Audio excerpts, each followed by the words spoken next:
একেলগে যাব পানী যাবতে আমি লগতে যাব পানী জীৱন লাগি বছৰ এই হিচাপটো লোকা আহি থকা বছৰ নহয়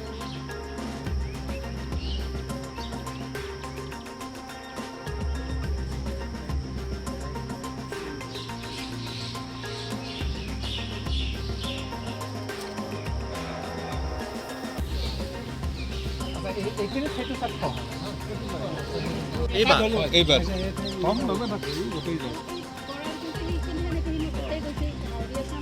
যিবিলাক ঢিলা হৈছে তেতিয়া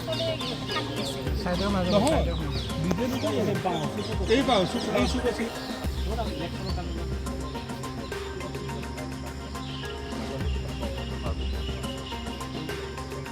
ততাতকে গম পাই পেলাই ইয়ালৈ আহিছোঁ আৰু দেখিছোঁ যে মাকেলি যি আমাৰ এই অঞ্চল আছে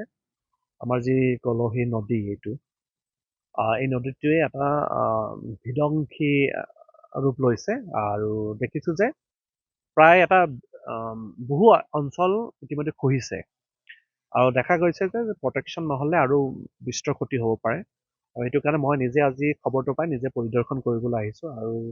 লগে লগে অহাকালি এই বিষয়টো মাননীয় বিভাগীয় মন্ত্ৰী মহোদয়ক জনোৱা হ'ব আৰু ইতিমধ্যে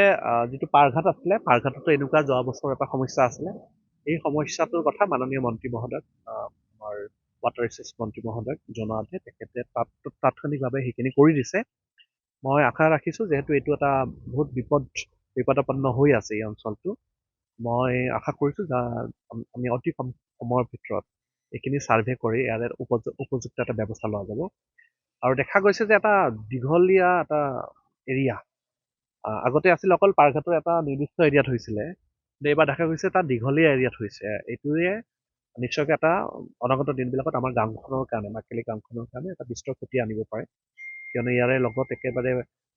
ৰাস্তাটো একেবাৰে লগত লাগি আছে আৰু ৰাস্তাটো খহি যোৱাৰ চান্স দেখা গৈছে ইয়াৰ আগৰ এৰিয়াটো দেখিলোঁ যে ৰাস্তা একেবাৰে ওচৰ পাইছে মাননীয় বিভাগীয় মন্ত্ৰী মহোদয়ক মই লিখিত কৰি জনাম আৰু আশা কৰিছোঁ তেখেতে অতি কম দিনৰ ভিতৰত এই যিটো সমস্যা এই সমস্যাখিনি সমাধান কৰিব পাৰিব নিশ্চয়কৈ কিয়নো এটা প্ৰচেছ থাকিব নিশ্চয়কৈ আৰু এই বিষয়টো যদি অলপমান আপোনালোকে গম পায় যে উইণ্টাৰ ছিজনতে যে হৈ গ'ল হয় তেতিয়া কামখিনি আৰম্ভ কৰিব পৰা গ'ল হয় কিন্তু বাৰিষাত এটা ছিষ্টেমত কামখিনি কৰিব লাগিব কিয়নো ইনিচিয়েলি বাৰিষা যিহেতু আপোনালোকে পাৰ্মানেণ্ট কামবিলাক কৰিব নোৱাৰি পাৰ্মানেণ্টলি ইয়াৰে এটা টেম্পৰাৰীকৈ প্ৰথম অৱস্থাত কৰি তাৰপিছত এইটো পাৰ্মানেণ্ট কৰাৰ কাৰণে এটা প্ৰজেক্ট নিশ্চয়কৈ গ্ৰহণ কৰিব লাগিব